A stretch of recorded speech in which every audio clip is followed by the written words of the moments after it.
Hi guys, welcome back to my channel.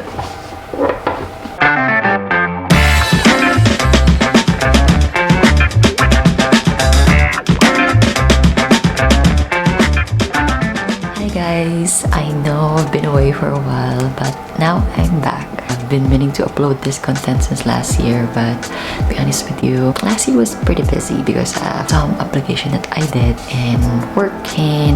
Most of the time, I think I procrastinate. For this year goal, I tried to turn my procrastination into productivity. Oh, and also to hopefully upload more videos to guide you with your journey here in Canada.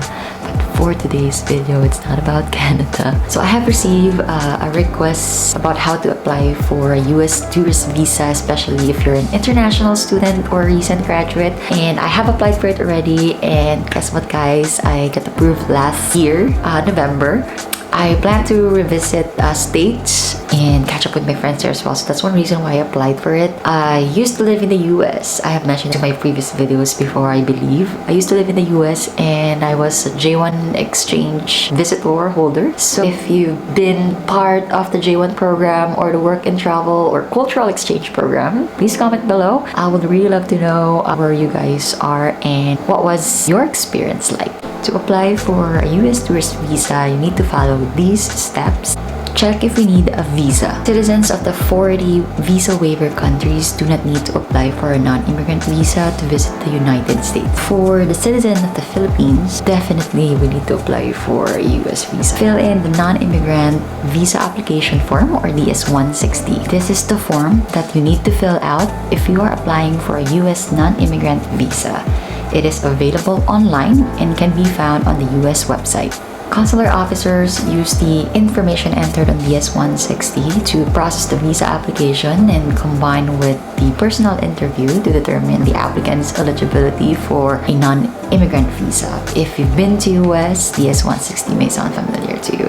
Choose the type of US visa you will apply for. So there are categories or types of US visa listed on the US visa website that you need to be aware of depending on what type of visa you are applying for. You should pay extra attention on the right type of visa you are applying for. For instance, US tourist or visitors visa are under B1 or B2 category. B1 means for business, B2 means for tourism. But the consul can decide to give you a combination of both, like B1/B2, which means combination of both purposes. You can find the list of categories in this website. The next step is to pay for your US visa application by paying the machine readable visa fee or the MRV fee. As of June 2023, the non-immigrant non-petition base MRV fee is $185. This is in US guys. Keep in mind that if you cancel your appointment for your visa application or if you got rejected, the visa fee or the MRV fee is non-refundable.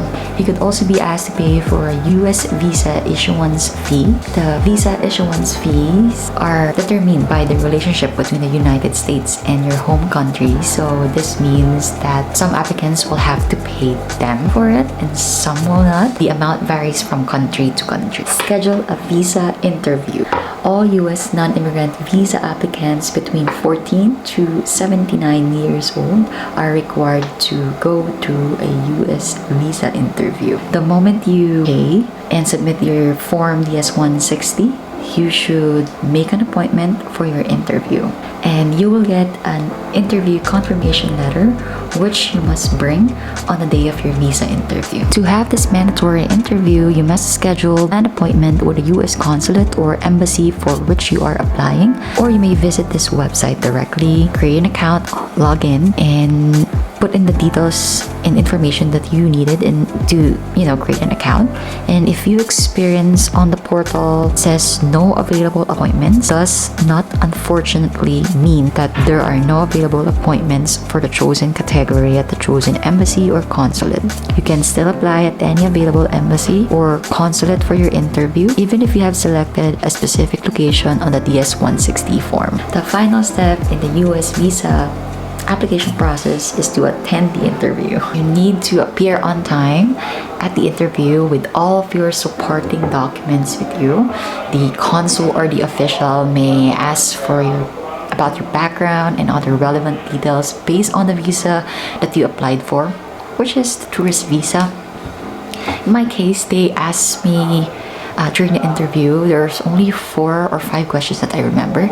They asked for the purpose of your travel, what's your current status here in Canada, when was the last time you entered Canada, the type of job, and where are you working. Yes, so that's all the questions that I had during the interview, and it only lasted for like 2 minutes or less. It was really quick, guys. And I had my interview in one of the embassy in Toronto, and I know that location is near in Jollibee. Also, please be reminded that you need to read the security procedures prior entering to any embassy or consulate. So phones and backpacks, bags, or luggages are not allowed inside. Therefore, you just have to bring yourself and documents with you. You will also know at the end of the interview if you are approved or not. And that's it.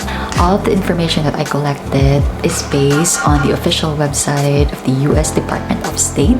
Please be aware that certain visa categories like tourist visa are very popular and the available slots fill rapidly. So you need to plan your application and schedule your interview as early as possible. Because I remember I applied August 2022 and I got my appointment November of last year, 2023. Plan ahead and make a schedule of your interview again as early as possible. And thank you so much for watching, and thank you for all of your support since day 1. I'll see you in my next video. Much love, guys.